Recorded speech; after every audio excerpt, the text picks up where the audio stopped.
Bonjour à tous et bienvenue sur Massa Délices. Vous cherchez un bon gâteau avec les poires, je vous propose celui-ci. Il est gourmand avec des poires, des amandes, chocolat, parfumé surtout au citron, un délice. Chaque bouchée de ce gâteau est une explosion de saveurs. Voici les détails de la recette. Avant de commencer la préparation de ce renversé aux poires, il faut préparer le caramel. Alors, je mets 200 g de sucre dans une casserole sur un feu moyen, bien le répartir au fond de cette casserole et ne pas toucher jusqu'à ce que ça commence à brunir. Une fois que c'est fait, voilà, j'ajoute 2 cuillères à soupe de jus de citron. C'est un jus qui va bien parfumer ce caramel. Une fois que c'est fait, c'est là qu'on commence à mélanger jusqu'à ce que le sucre soit complètement bien dissous et que le caramel devienne liquide. Une fois le caramel est prêt, le verser dans le moule dans lequel vous allez faire cuire votre gâteau. Vu que ce gâteau contient du caramel, je vous conseille de mettre du papier cuisson au fond du moule pour que ça soit facile de le démouler après sa cuisson. Répartir le caramel au fond de celui-ci et le laisser de côté.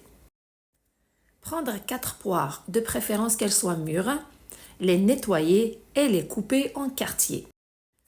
Vous pouvez prendre aussi juste 3 poires. Je vous le dirai plus tard dans la recette pourquoi. Alors, après les avoir bien nettoyés, je les coupe en quartiers. De préférence à ce que les quartiers ne soient pas trop minces. C'est important à ce qu'ils soient légèrement épais pour qu'ils ne fondent pas pendant la cuisson, pour qu'ils gardent leur forme et qu'on les retrouve en morceaux dans chaque bouchée de ce gâteau. Une fois que les 3 poires sont coupées en quartiers, la 4e, justement, cette étape, elle est optionnelle. Donc, vous n'êtes pas obligé de la faire, mais ça rend ce gâteau plus gourmand. Toutefois, si vous avez décidé d'ajouter une 4e poire, la nettoyer et la couper en dés, la garder dans un petit récipient, vous allez voir plus tard à quel moment on l'ajoute dans le gâteau. Par la suite, prendre les quartiers des poires, les disposer sur le caramel au fond du plat. S'assurer de bien les placer pour que tout le caramel soit bien couvert de toutes ces tranches de poires. Le réserver de côté, on passe maintenant à la préparation du biscuit. Dans un récipient, cassez 4 œufs avec une pincée de sel et 100 g de sucre brun à la cassonade, l'équivalent d'une demi-mesure. Bien travailler sur tous ces ingrédients avant d'ajouter les autres. N'oubliez surtout pas les amis de liker et de partager la vidéo et pour plus de recettes faciles, rapides et gourmandes, je vous invite à vous abonner. Vous savez, je ne me suis pas rendu compte que je n'ai pas de gâteau à base de poire dans ma chaîne jusqu'à ce que je reçois la demande de quelques abonnés me proposant de faire des gâteaux à base de ces fruits. Alors, ce gâteau est pour vous et pour tous ceux qui aiment les poires. N'oubliez pas aussi, j'ai un autre dessert à poire et chocolat. Je vous laisserai son lien en bas de cette vidéo dans la description. Après avoir bien mélangé les ingrédients, c'est le moment d'ajouter 125 ml d'huile végétale.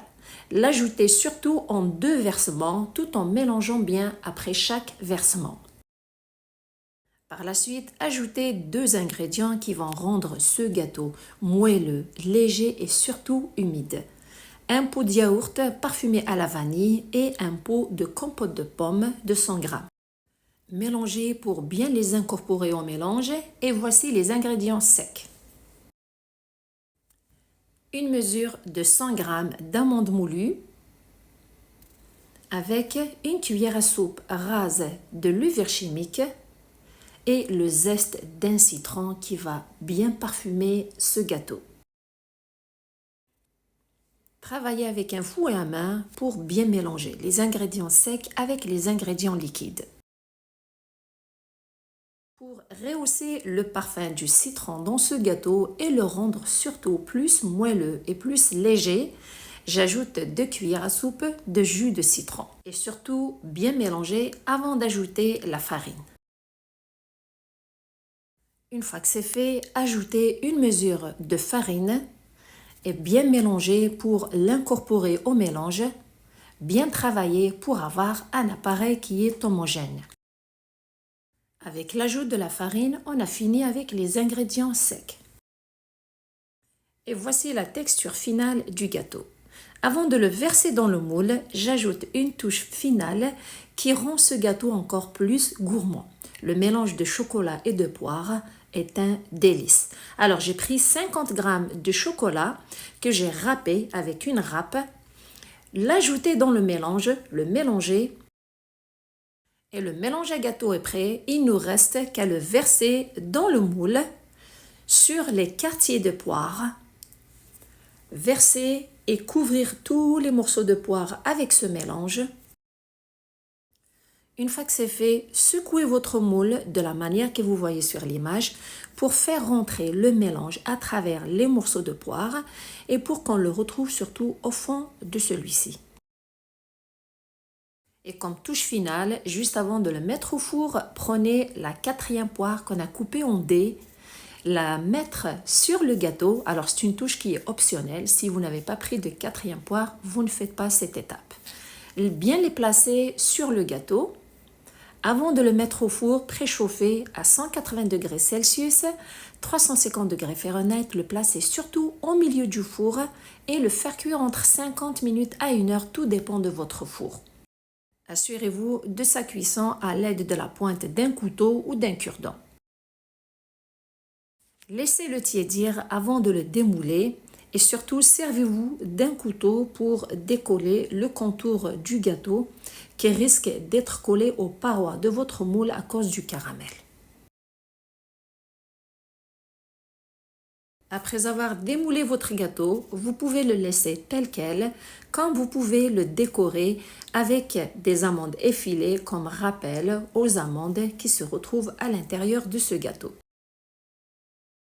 Ce renversé aux poires a un goût divin.